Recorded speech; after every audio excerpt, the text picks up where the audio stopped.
All right, we'll go ahead with some pre-race media availability for us here in the NASCAR Nationwide Series for this evening's Subway Jalapeno 250, and we're joined right now by Danica Patrick. She does drive the number 7 GoDaddy.com NASCAR Unites American Salute Chevrolet for Junior Motorsports. Currently 9th in the points. Last year in this race, Danica, a 10th place finish and a little bit of an exciting finish for you. Turned around and won that pole for the season opener. Daytona is the one track, I think, in your stock car career that you've driven the most on. Yep. So good familiarity here. So talk about how things may go for you here this evening. Practice was pretty good. I don't think anyone ran too many laps and spent too much time out there. Felt bad watching the broadcast crew put the time together when everybody was sitting in their buses. But you know, practice went fine. I was just basically working with my teammate Cole, and we were working on bump drafting and checking on how our cooling systems were working, and just getting comfortable with the swaps again. But beyond that, I think that all you do is risk damaging your car being out there. So we kept it to a minimum and did about 24 laps and called it a day. But I think it's going to be pretty good. I think it's Tony Jr. and everybody at Junior Motorsports always builds really fast speedway cars, so I don't think speed's going to be a problem. Daytona always has an element of excitement around it regardless, but the second half of our season kicks off with maybe just a little more excitement too, with the Dash for Cash opportunity, where 4 drivers, driver championship contenders rather, the top 4 finishers will qualify for $100K at New Hampshire. What do you think about that? It's, you know, Nationwide Insurance put some serious money up for this Dash for Cash for sure, and it adds an extra oomph. I don't think it's one of those things that you necessarily think of when you're out there, but maybe at the end you might sort of, that thought might come to mind.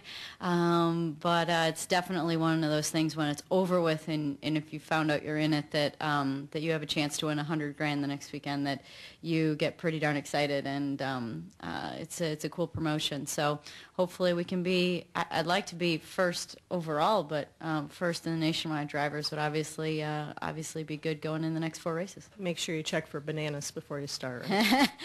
I think the bananas might be detrimental to my performance in my car. So exactly. And banana peels on the track. I don't know if they did anything with that, but definitely in the exhaust, it's probably not ideal. We'll watch for extra debris tonight. If you have questions for Danica, of course, let us know. We'll bring the wireless mic to you. We'll start over here with Mark and then go beyond the bend. Dakota's from Motorsports Unplugged. Danica, what was the best advice you've ever received for dealing with all of us? Who gave it to you, and what was it, and how long did it take you to develop this thick skin that you've developed over the years? Thank you. Well, I think I get my thick skin from being around it all the time. I've been lucky enough to be one of those people that's been on TV from a young age. I remember being 14 years old in high school, and I had ABC filming me in the hallways of my high school, and then MTV came and filmed me at my high school. It's something I just have always been around. And actually, a sponsor paid for me to go to the Dale Carnegie speaking course when I was young. And I'm telling you, I brought the average age of that room down a lot. I was by far the youngest, and I think I was about 14 when I did it. And it wasn't exactly an enjoyable experience then, but definitely all those kinds of things contribute to getting comfortable in front of people. And I think there was 2 things said that are important. You know, one is that you need to answer questions like it's the first time you've ever heard them. And another one is, and this is more my perspective, is that you're not going to ask me any questions I don't have the answers to. So I think it's far worse to be in your position than my position, because I'm just answering your questions about my life, and you're coming up with questions. And so I think it's more difficult from that perspective. I'm just giving you the answers. I encourage you to make it more difficult. I know everybody else in my camp probably wouldn't want me to say that, but I like tough questions. I don't mind. I'll answer them as best as I can, and I'm sure you've seen me sometimes. I have slightly smart-assy answers, but especially if you haven't done your homework. But you know, I got the mic. Danica, Ben White with the Lexington Dispatch. I'm right here. Just a question about, you do a really nice job on all these commercials that you do for television. Thanks. Does that take a lot of time away from you? And you seem very comfortable. Have you ever had any acting classes or any of that kind of stuff? Again, that's one of those things that comes through practice and just being around it. I did, when I did some work for Spike TV back a good few years ago. I hosted a show called Power Block for them when their network first started, when it went from TNN to Spike. And they did send me to some speaking courses with this crazy lady from New York in her loft, and she said to look into the lens, and she's like, act like you're talking to little Timmy on the couch at home. And I was like, that's kind of funny, because when you look at the lens and treat it like a person, you have physical, your face moves more, and smile when you talk and things like that, which I'm not very good at. But the commercials are just things that through experience. And I've even heard over the time that, especially that I've been with GoDaddy, how, not only just from Bob Parsons himself, he's told me this, but other people's, that they've been very complimentary and said that I've come a long way and that I'm so much better at these commercials. And, that's a nice thing to hear. And obviously that's only in recent times. So, again, I have lots of great partners that run commercials, and I get to do a lot of practice. And to be honest, I'm actually more interested in the behind the camera position than in front of the camera. In front of the camera, you just stand around and then, okay, give your line, and you get a two-shot 2 or 3 times, and then they try and get the camera right, and it's all about lighting. And I'm more interested in kind of the delivery and what it looks like from behind the camera, because that's kind of all that matters. Okay, let's start our way around the room. Let's go with George, Bob, come down to Holly, and go over to Reed. Danica, back here. George Diaz with the Orlando Sentinel. Kind of doing a little quirky thing on the cola wars. So obviously it's a very intense market, and when you on the what? The cola wars, like Coca-Cola versus Pepsi. The cola wars. Yeah, cola. I was like, look, I am not in politics. I have no idea. You said you could answer any question. I don't know the difference between one country and the other out there. Cola, okay. C-O-L-A. So obviously, the soda wars. You became affiliated with the Coke brand a few months ago. Or Pop, where I came from. Pop, that's right. When you do such a thing, I mean, do you have to disavow any knowledge of, the other brand, if you will? Does it become something? Is there any other brand? Probably good. Other than Coca-Cola and Coke Zero? No. So, no, seriously, is it something that you're told not to mention other brands type of thing, or do they just obviously promote your own? When you represent a product, you obviously, that's your product. And I've been lucky enough, again, that I've been able to work with companies that I actually do use or drink or take or have or watch. And so, and it makes the relationship a lot more authentic and real. And, but I mean, in my situation, obviously right now driving for Junior Motorsports, Dale Jr. is a Pepsi guy. And so we have to sort of bridge that gap at this point in time between the nationwide races with Junior Motorsports and obviously them being able to do the Cup races with Stuart Haas, and then being able to hold Coke products there and have them. So, there's everybody's really understanding, but it's yeah. When they're your sponsor, they're the only one that exists. They're the best. Bob Pockris, Sporting News.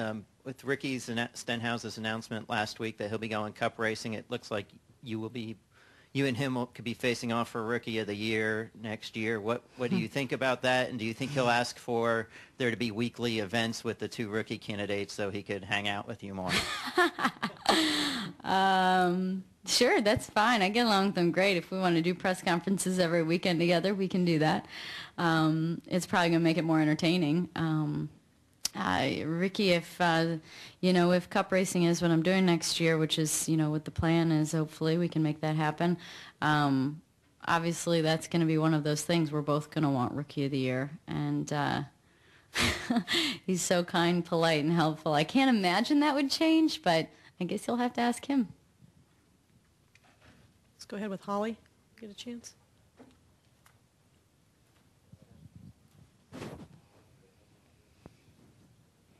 Danica, you've already completed as many races just about this year as you would in a full IndyCar season. I just wanted to kind of get your thoughts on this being one, part of the transition is that it's going to be twice as long a season for you. And just, how's that been? It is kind of amazing, I guess, that to think that I don't even notice that it's already been half the year yet. It does go quick. I like racing every weekend, actually. I feel like a weekend off makes me feel like I've been away for a really long time, even though that's what I was used to in IndyCar very much of the time. I enjoy the schedule, and to be honest, it's everything else that keeps me really busy. It's the stuff outside of the car that gets a little relentless at times. And what was it about? Just sorry, my opinion on kind of how it's going and how I feel about it. Yeah, I feel good, and I think that the last 2 years served as a really good sort of starting ground for a busier schedule. I mean, I did 30 races the last 2 years, and I'll be doing 34 weekends. I'll be doing about 44 races, but 34 weekends, and so it's not that much more. So I feel like it's been a good transition, and I feel good. Reed Spencer with the NASCAR Wire Service. Speaking of schedule, you've got a long period of time between Cup races at this point in the schedule. Are you getting any work in the Cup car during any off time at all? And have you decided what the TBD races are in your Cup schedule so far this year? No, we haven't announced the last 10th race and where that's going to be. But yeah, I think we're going testing next week. So that'll be good to get back in the Cup car. I think we're going to a short track, so that'll be good for me because I haven't been to one in a Cup car, and I'm sure, just like every other track, you get to the corner a lot faster. You got to slow down more, and you get going a lot quicker. So I'm sure it's going to be a handful. But we try and do as much testing as possible, but obviously realizing that Stewart Haas is in the middle of their Cup season too, and trying to win another championship. Okay, we'll go to Dinah, then we'll come over to Jim Noble and Jeff Gluck, please. Hi, Danica. Dinah Pulver with the Daytona Beach News Journal. I'm back here. What can you tell us about what your role will be in the Inside Out campaign for GoDaddy, and then what your role may be in future GoDaddy commercials? You said you are looking forward to some humorous roles in these commercials. I don't know what the Inside Out campaign is. I'm looking over to my team here for, we don't know. We don't know what that is. So tell me, please. You've got the inside scoop, apparently.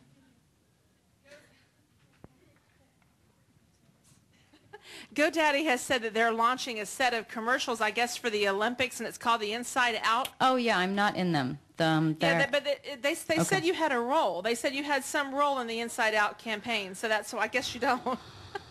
I'll take it if they want me to be in there, but I don't think I was never in the plans for any of the Olympic commercials. I know that we shot some stills at the end of last year that we're going to run in the underground tube system in London, and so I believe those are already there. They've been there a while, and but no plans for the Inside Out. I will wait with bated breath like all of the rest of us that care. And but I don't know when the next commercial we're going to shoot is. The last stuff we did was just at the beginning of May for the Indy 500 and the Coke 600 weekend, and so there's nothing on the schedule right now. This is definitely the dullest time of the year for shooting stuff for us. Usually it happens in the winter and spring. So yeah, I'll let you know when I know. Jim Noble, ESPN. When Dale Jr. comes out and says, you've got a great shot at winning tonight, or people point out that you run a lot of laps here and should feel very comfortable, does that put any undue pressure on you to perform, given the things that people are saying about that? I think it makes me get a little nervous early. I had one of the officials say that everyone all the officials thought I was going to win this one tonight, so I'm very flattered, but it makes me think about it. And I suppose it's not the worst thing in the world, because then you start really running the scenarios through your head about how you're going to make that happen and what happens if you're first, second, third, 10th, when do you go, how many laps. So I was just looking at the race from last year, and I know it was a little bit of a different race because we were doing a heck of a lot more bump drafting. But I was looking at the winner and what lap they passed me and where I was at to know what the timing was. And it's very hard to plan it, but all you can do is kind of put some scenarios out there that might happen, and that way you're as prepared as possible. I had Cole and I sat down after practice yesterday, and we talked about scenarios. We talked about just how we do everything and to get an understanding so that when the time comes, we're ready and we don't have to ask questions. I mean, it's a little nerve-wracking, but it's also exciting, and it's real. And I get the most nervous when I feel like there's the best chance to do well and win the race. So, yeah. So I guess you could say I'm a little nervous. We'll go to Jeff, Dwight, and then we'll finish up with Ed. Jeff Gluck from SBNation.com. I don't know if this is true, but somebody tweeted me and said that you went on Dan Patrick's show this morning and actually called your shot.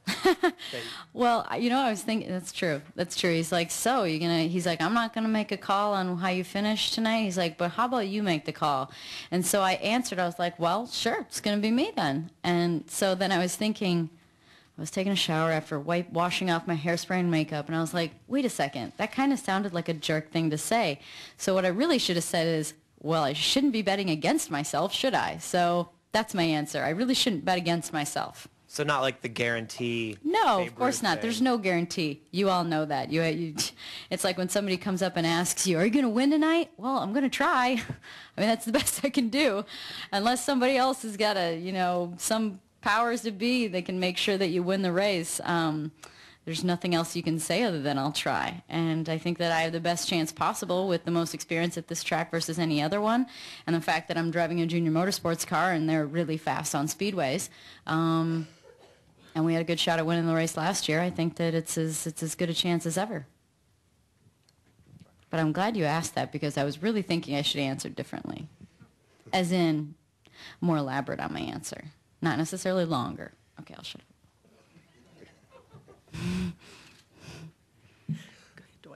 Dwight Drummer, RaceStake.com. Recently in NHRA, Eric Andrews, she beat the champion Greg Anderson in Pro Stock, a very competitive field, and Greg said, oh, it had to be me. He said, I knew she was going to win, but it had to be me. What would be your thoughts? Have you thought about it all when you win, what your emotions might be other than just the win, but what effect it may have on everybody? I have no idea. I mean, I think it's obviously I feel fortunate that you guys do such a nice job of covering me, and when I'm doing well, people know about it, and surely a win would be doing well. So I'm sure it would make the news. But beyond that, the most I could hope for is that it keeps my sponsors happy, it keeps GoDaddy happy. And that it gives me confidence, and that it starts the ball rolling in a serious way. All right, I think that does it for us, Danica. Thanks for your time. We appreciate it. Good luck tonight. Thank you.